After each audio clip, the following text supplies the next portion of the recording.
शांत भाव की, तो ये क्या हो गया, उपमेय है ना। दीप शिखा की तुलना नहीं हो रही है, दीप शिखा सी यानी कि दीप शिखा की तरह, समझ रहे। तो शांत भाव जो है वो उपमेय है, दीप शिखा जो है आपकी इससे तुलना हो रही है दीप शिखा की तरह, तो ये उपमान हो गया, ये शब्द आपका उपमान हो गया। सी जो है वो क्या हो गया, ये हो गया आपका वाचक, है ना।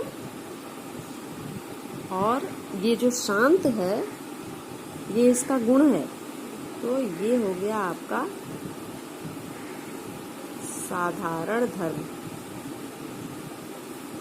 साधारण धर्म, ठीक। तो यहाँ पे क्या हो गया, वह दीप शिखासी शांत भाव में लीन है, तो दीप शिखासी शांत भाव, तो ये जो भाव की तुलना है वो दीप शिखा से हो रही है, तो भाव की तुलना हो रही है इसलिए उपमेय हो गया, है ना। ये समझिए इस तरह से, नहीं तो कंफ्यूज हो जाइए। भाव की तुलना हो रही है तो भाव जो है वो उपमेय हो गया, दीप शिखा से तुलना की जा रही है तो ये उपमान हो गया, सी जो है ये वाचक हो गया, और ये शांत ये जो है ये गुण है इसका, इसलिए ये साधारण धर्म हो गया, ठीक है।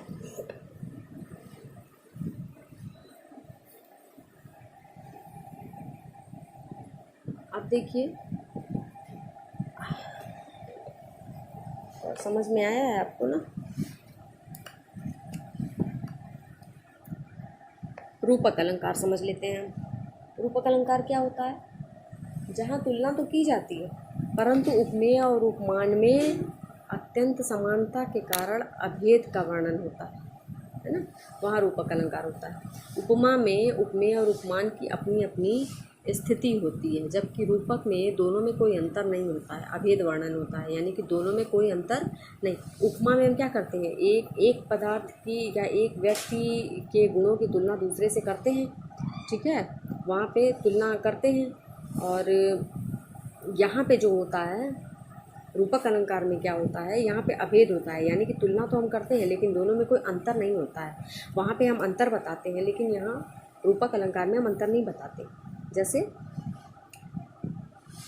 समझ रहे हैं, रूपक अलंकार और उपमा में अंतर समझ लीजिए। उपमा अलंकार में एक की तुलना दूसरे से करते हैं, ठीक है, और उसमें अभेद नहीं होता, उसमें भेद बताया जाता है, दोनों में अंतर बताया जाता है। लेकिन जब रूपक अलंकार में हम तुलना करते हैं तो वहाँ पे अभेद वर्णन होता है, वहाँ पे दोनों में कोई भेद नहीं होता है ना, दोनों में समानता बताई जाती है। जैसे मैया मैं तो चंद्र खिलौना लहूँ, यहाँ पे कृष्ण भगवान जो है जिद कर रहे हैं, वो कहते हैं चंद्र रूपी खिलौना लेने की जिद है उनकी, वो कह रहे हैं मुझे चंद्र रूपी खिलौना चाहिए, यानी चंद्र उपमान में खिलौना उपमान का आरोप है, जिससे कि ये रूपक अलंकार है, समझ रहे हैं। यानी कि उनको चंद्रमा अपने खिलौने को वो चंद्रमा को ही खिलौने के रूप में मांग रहे हैं, चंद्रमा जैसा खिलौना उनको नहीं चाहिए, समझ रहे हैं, ये अंतर है। उपमा में हम क्या, उपमा अलंकार में हम क्या करते हैं, हम दोनों में भेद बताते हैं ना, दोनों में समानता तुलना करते हैं और दोनों में अंतर भी बताते हैं, दोनों में तुलना करते हैं लेकिन वहाँ पे गुणों की तुलनात्मक अवस्था होती है।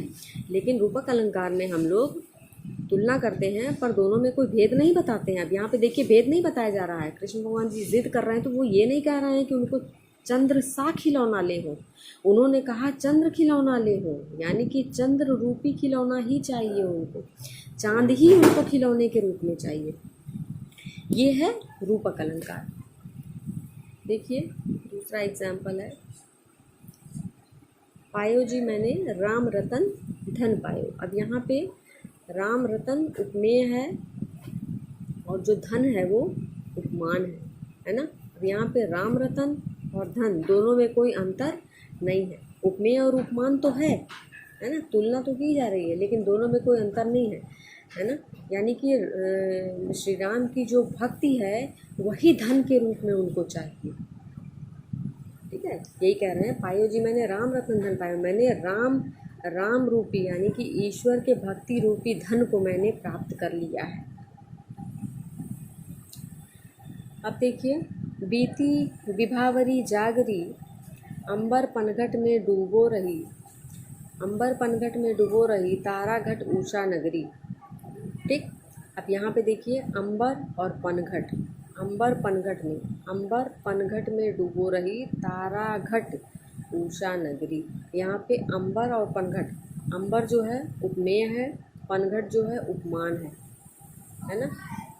तारा घट उपमेय है, उषा नगरी उपमान है। इसमें कोई साधारण धर्म और वाचक नहीं होता है, उपमेय और उपमान होता है, यानी कि एक की तुलना की जाती है और दूसरे से तुलना की जाती है। तो जिसकी तुलना की जाती है वो उपमेय हो जाता है और जिससे तुलना की जाती है वो उपमान हो जाता है। ठीक है, अब देखिए अंबर पनघट में डूबो रही, यानी कि यहाँ पे अंबर हो गया उपमेय, यानी कि अंबर की तुलना की जा रही है, और पनघट हो गया उपमान। ठीक, पनघट से अंबर की तुलना पनघट से हो रही है। और यहाँ पे ताराघट उषा नगरी, ताराघट जो है वो उपमेय है और उषा नगरी उपमान है, क्योंकि उषा नगरी से ताराघट की तुलना की जा रही है। ठीक, तो रूपक अलंकार में उपमेय और उपमान होता है। उपमा अलंकार में 4 अंग होते हैं, रूपक अलंकार में 2 ही अंग होते हैं। देखिए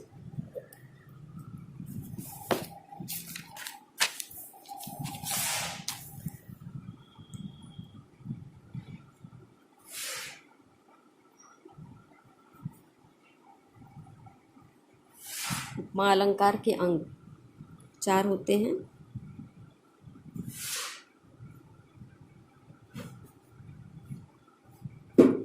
उपमेय, उपमान, साधारण धर्म और वाचक। ठीक है, और इसमें एक की तुलना दूसरे से की जाती है और दोनों में अंतर बताया जाता है। लेकिन रूपक में क्या करते हैं,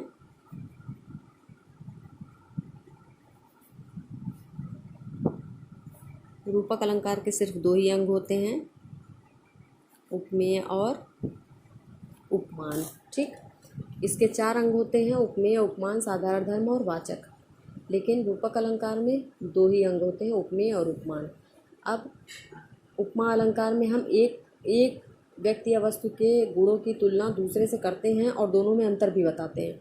लेकिन रूपक अलंकार में हम एक व्यक्ति या वस्तु की तुलना, व्यक्ति या वस्तु के गुणों की तुलना दूसरे से करते तो हैं, लेकिन दोनों में हम भेद नहीं बताते हैं, दोनों को समान रूप में बताते हैं, है ना।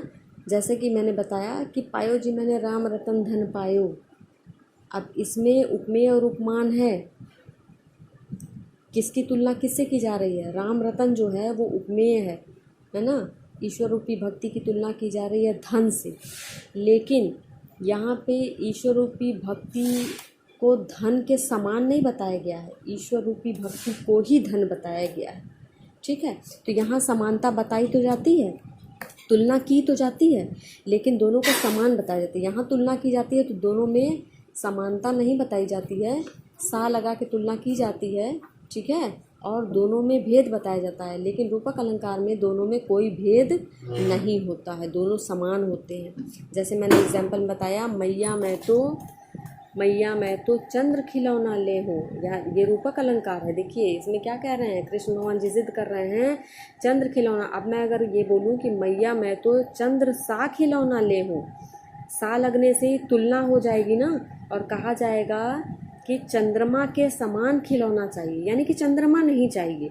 लेकिन यहाँ पे चंद्रमा की तुलना खिलौने से की तो जा रही है, उसके बावजूद चंद्रमा जो है वो क्या है, चंद्रमा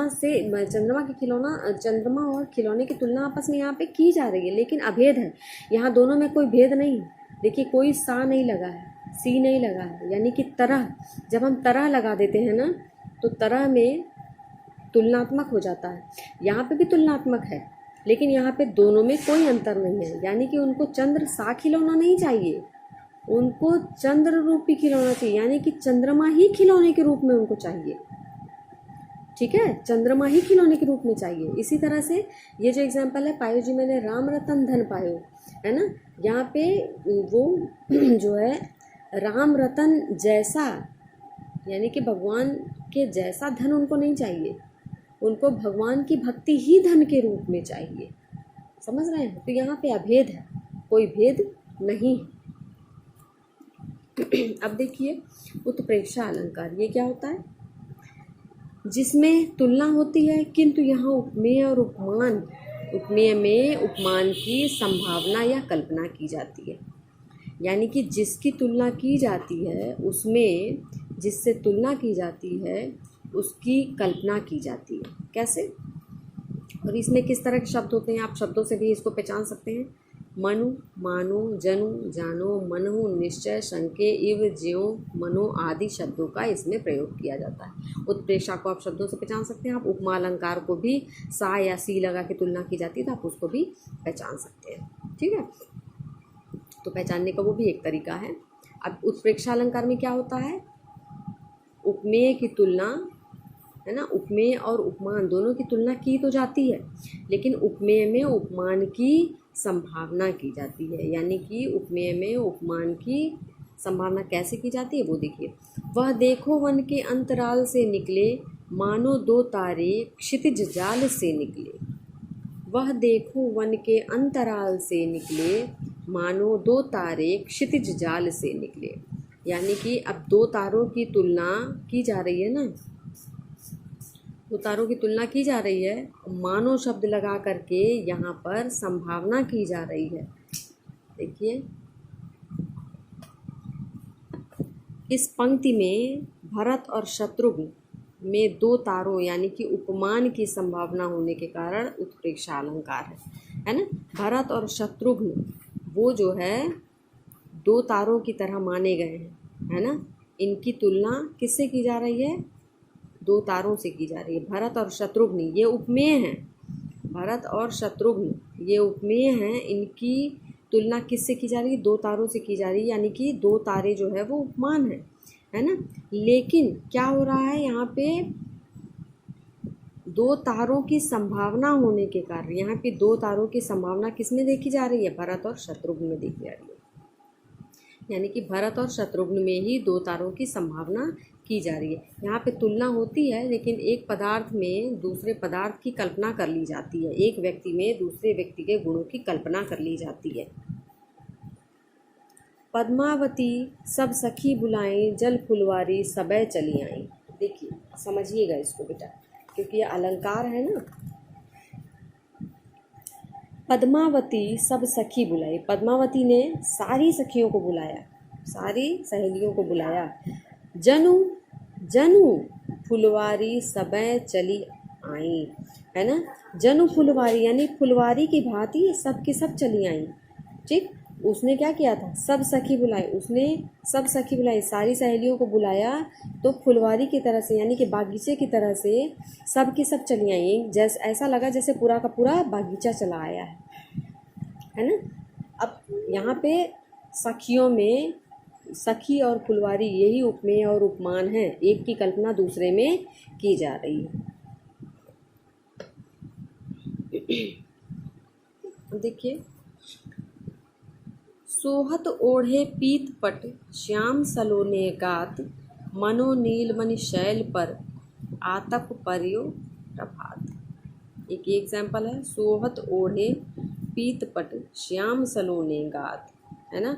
यानी कि पीले रंग का दुपट्टा जो है वो ओढ़े हुए श्याम सलोने गात, यानी कि भगवान श्री कृष्ण गा रहे हैं और वो देखने में कैसे दिख रहे हैं? मानो मानो नीलमणि शैल पर, यानी कि जो नीलमणि नाम का जो पर्वत है उसके ऊपर आतप पर्यो प्रभात, उसके ऊपर सूर्य की सुबह सुबह की सूर्य की किरणें, उषा की किरणें जैसे उसके ऊपर पड़ रही हो, ऐसा लग रहा है। क्योंकि कृष्ण भगवान सांवले थे, है ना, और सांवले बदन पे उन्होंने पीले वस्त्र धारण किए हुए हैं। तो ठीक उसी तरह से ऐसा उनको देख करके ऐसा लग रहा है कि जैसे नीलमणि नाम का जो नीलमणि पर्वत है वो भी उसी तरह से सांवला है, नीलमणि पर्वत, और उसके ऊपर सूर्य की किरणें जैसे पड़ रही हैं, इस तरह, है ना। देखिए जान पड़ता है नेत्र देख बड़े बड़े, हीरकों में गोल नीलम है जड़े, है ना। नेत्रों को देख के देखो, नेत्रों की तुलना यहाँ पे की जा रही है, ठीक है। गोल नीलम से नेत्रों की तुलना की जा रही है, उपमेय और उपमान है यहाँ पे, लेकिन एक की कल्पना दूसरे में की जा रही है। नेत्रों को देख करके उसके अंदर कल्पना किसकी की जा रही है, गोल गोल नीलम की। नीलम एक रत्न होता है जो नीले रंग का होता है ना, एमराल्ड कहते हैं उसको। जान पड़ता है नेत्र देख बड़े बड़े, बड़े बड़े नेत्रों को देख के कैसा लगता है, कैसा जान पड़ता है, हीरकों में गोल नीलम है, यानी कि हीरकों में, हीरे के बीच में गोल गोल नीले रंग के नीलम जड़े हुए हो। तो गोल नीलम और नेत्र यही उपमेय और उपमान है। एक की संभावना दूसरे में की जा रही है, एक की कल्पना दूसरे में की जा रही है। नेत्रों को देख करके उसके अंदर किसकी कल्पना की जा रही है, हीरे के अंदर जड़े हुए नीले रंग के नीलम की, ठीक है। अब इसी तरह से यहाँ पे भी मैंने बताया था, तो इसमें नीलमणि, नीलमणि उनके सांवले शरीर को कहा जा रहा है, और पीले रंग के जो उन्होंने वस्त्र पहने हुए हैं, और उसी तरह से इसमें जो है, जो नीले रंग का जो पर्वत है उसकी तुलना शरीर से की जा रही है, और जो पीले रंग का वस्त्र है उसकी तुलना जो है सुबह की किरणों से की जा रही है, ठीक। अब देखिए, मानो घर घर ना हो, कोई चिड़िया घर हो, जिसमें खोखा जानवर आबाद हो, है ना। अब यहाँ पे भी मानो शब्द का प्रयोग किया गया है, ठीक। घर की तुलना किससे की जा रही है, चिड़ियाघर से की जा रही है। एक उपमेय है, एक उपमान है। किसकी तुलना की जा रही है, घर की, तो घर क्या हो गया, उपमेय हो गया, और जिससे तुलना की जा रही है वो चिड़ियाघर हो गया, है ना। लेकिन यहाँ पे तुलना भी की जा रही है और एक के अंदर दूसरे की कल्पना भी की जा रही है, यानी कि घर घर जैसा नहीं लग रहा है, वो चिड़ियाघर जैसा लग रहा है, ठीक है। कहती हुई ये उत्तरा के नेत्र जल से भर गए, हिम के कणों से पूर्ण मानो हो गए पंकज नए, है ना। हिम के कणों से पूर्ण मान। अब यहाँ पे क्या कहा जा रहा है, जब उत्तरा के नेत्र यानी कि आंखों में आंसू आए तो उसको देख के कैसा लगा, जैसे हिम के कणों से यानी कि बर्फ के छोटे छोटे टुकड़ों से पंकज यानी कि जो कमल का फूल है वो भर गया हो। यानी कि नेत्र और पंकज, नेत्र यानी क्या हो गया, उपमेय हो गया। नेत्र की तुलना की जा रही है, किससे की जा रही है, उपमान पंकज से, कमल के फूलों से, है ना। कमल के फूलों से नेत्र की तुलना की गई है, यानी कि नेत्र को देख करके उसमें कमल के फूलों की संभावना की जा रही है ना, ठीक है। और जल और हिमकर्णों को उपमेय और उपमान माना गया है ना। तो यहाँ पे उत्तरा की आंखों में जब आंसू भर गए तो ऐसा लगा देख के जैसे हिम के कणों यानी बर्फ के टुकड़ों से जो कमल का फूल है वो भर गया हो, ठीक है। तो उत्प्रेक्षा अलंकार यही है बेटा, जहाँ पर पहली बात तो इसको पहचानने के लिए आप मनु, मानो, जनु, जानो, मनो, निश्चय, शंके इस तरह के शब्दों का प्रयोग अवश्य किया जाता है, ठीक है। दूसरी बात इसको पहचानने के लिए एक चीज़ ये भी है कि तुलना दोनों में की जाती है, लेकिन एक की जो है वो कल्पना दूसरे में की जाती है ना। तो यहाँ पे हर एक एग्जाम्पल में आप देखिएगा कि एक की कल्पना दूसरे में की जा रही है, ठीक है। नेत्र की कल्पना पंकज जैसे की जा रही है। यहाँ पर देखिए, यहाँ पे घर को चिड़ियाघर समझा जा रहा है, इस तरह से। अब देखिए अतिशयोक्ति अलंकार। अतिशयोक्ति, इसको इंग्लिश ग्रामर में जब आप पढ़िएगा इसको हाइपरबोल कहते हैं। जहाँ अतिशयोक्ति का अति का मतलब होता है अत्यधिक, यानी कि बहुत अधिक। जब बहुत अधिक कह दिया जाता है, किसी का वर्णन बहुत अधिक कर दिया जाता है, ज़रूरत से ज़्यादा, तो उसी को कहते हैं अतिशयोक्ति। जैसे कि ज़रूरत से ज़्यादा जब किसी की प्रशंसा कर दी जाती है तो कहा जाता है कि अरे ये तो अतिशयोक्ति हो गई, ठीक है। तो यहाँ पे सौंदर्य को, चमत्कार को बढ़ाने के लिए जब हम किसी कथन में विशिष्ट शब्द प्रयोग के कारण चमत्कार या सौंदर्य का उत्पन्न होना, है ना, परंतु वो लोक सीमा से बढ़कर हो, यानी कि उसके बारे में इतना ज़्यादा बढ़ा चढ़ा के बोल दिया जाता है कि उस पर यकीन करना भी मुश्किल है, यानी इस तरह का होता है, उसी को अतिशयोक्ति कहते हैं। कैसे, देखिए बड़ा मज़ा आता है इसको पढ़ने में। इसको पढ़ के इसके अर्थ से आप तुरंत ही समझ जाइएगा कि अतिशयोक्ति है। अतिशयोक्ति को पहचानना बहुत ही आसान है, क्योंकि इसमें जब जब जब इसको आप पढ़िएगा ना, अपने आप लगेगा कि अरे ये तो मतलब बहुत अधिक हो गया, अविश्वसनीय हो गया। हनुमान की पूंछ में लगन न पाई आग, लंका सिगरी जरी गई, गए निशाचर भाग। कहने का मतलब हनुमान की पूंछ में लगन न पाई आग। अभी हनुमान जी की पूंछ में आग लगाई भी नहीं गई थी, लंका सिगरी जल गई, सारी लंका जल गई, गए निशाचर भाग, और जितने भी राक्षस थे वो वहाँ से भाग गए। अब ये बताइए, ये पॉसिबल तो नहीं। यहाँ पे हनुमान जी की प्रशंसा की जा रही है। एक्चुअली यहाँ पे हनुमान जी की प्रशंसा की जा रही है, लेकिन वो प्रशंसा इतनी ज़्यादा बढ़ा चढ़ा के की जा रही है कि अविश्वसनीय है वो। भाई उनकी पूंछ में अभी आग लगी भी नहीं, लगने से पहले ही सारी लंका जल गई है, सारे राक्षस भाग गए। समझ रहे हैं? देखिए प्रशंसा की अतिशयोक्ति हो गई है यहाँ पर। एक एग्जाम्पल मैंने आपके लिए लिखा है। आगे नदियाँ पड़ी अपार, घोड़ा कैसे उतरे पार, राणा ने सोचा। ये शायद आपको दिया हुआ है, इसीलिए मैंने इसको कट कर दिया है। आगे नदियाँ पड़ी अपार, घोड़ा कैसे उतरे पार, राणा ने सोचा इस पार, तब तक चेतक था उस पार। देखिए आगे नदियाँ पड़ी अपार, बहुत बड़ी नदी आगे दिख रही है ना। ये महाराणा प्रताप और चेतक का वर्णन है यहाँ पर, कि महाराणा प्रताप चेतक पर बैठे हैं अपने घोड़े पर सवार, और उनको एक नदी पार करनी है। आगे एक बहुत बड़ी नदी सामने दिख रही है। अब वो घोड़ा कैसे पार करे उस नदी को? राणा ने सोचा इस पार। अब नदी के इस पार खड़े होकर अभी महाराणा प्रताप सोच ही रहे हैं कि सोचने से पहले ही चेतक उस पार पहुंच गया है। यहाँ पे जो महाराणा प्रताप का घोड़ा है चेतक, इसकी प्रशंसा की जा रही है। इसकी प्रशंसा में यहाँ पे अतिशयोक्ति अलंकार का प्रयोग किया गया है ना। अविश्वसनीय वर्णन है ये, बिल्कुल। देखिए अभी अभी महाराणा प्रताप सोच ही रहे हैं, तब तक चेतक जो है इतना बहादुर था, इतना स्ट्रांग था, इतना मजबूत था कि अभी ये सोच ही रहे हैं कि तब तक वो उस पार उनको लेकर के पहुंच भी गया। ठीक है, तो ये देखिए अतिशयोक्ति अलंकार है ये।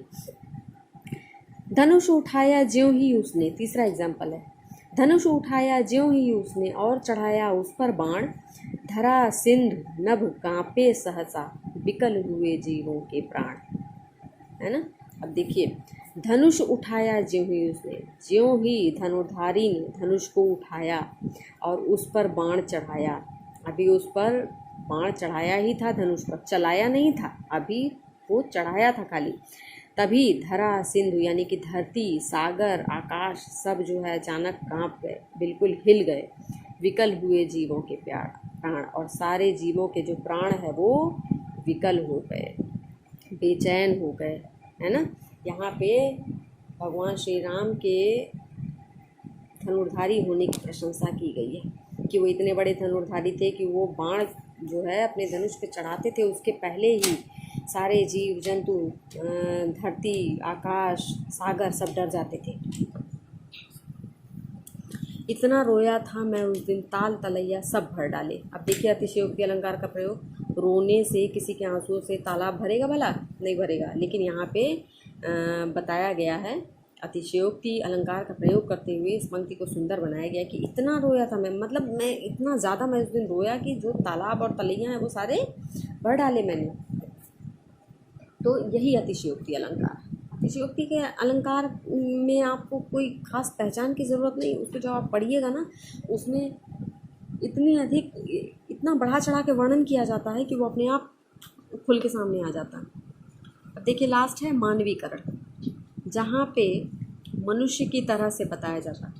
जब प्रकृति का या किसी भी प्राकृतिक चीज़ का वर्णन मनुष्य की तरह किया जाता है तो वहाँ पे मानवीकरण अलंकार होता है ना।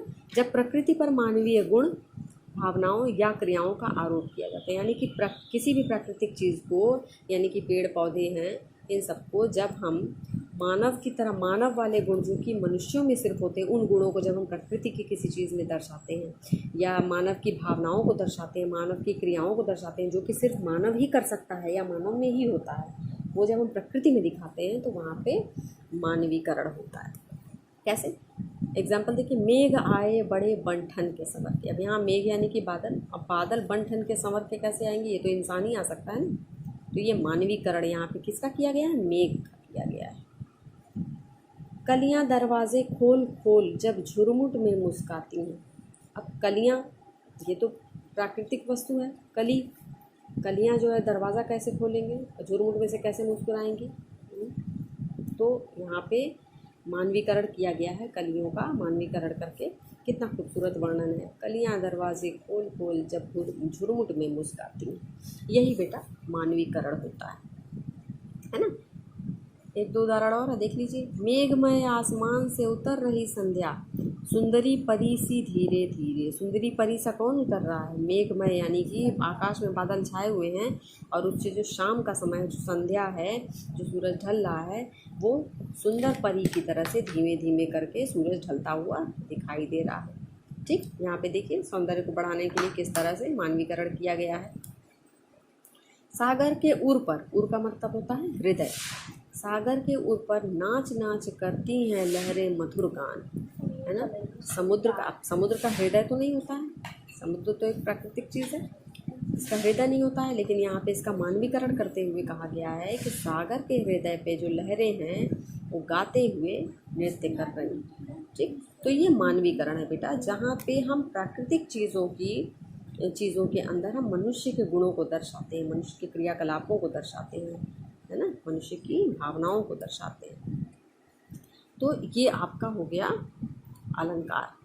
ठीक, अब यहाँ पे कुछ शॉर्ट में भी दिया हुआ है सबको, एक बार आप इसको देख लीजिएगा तो जो मैंने बताया है वो सारी चीज़ें आपको रिकॉल हो जाएंगी।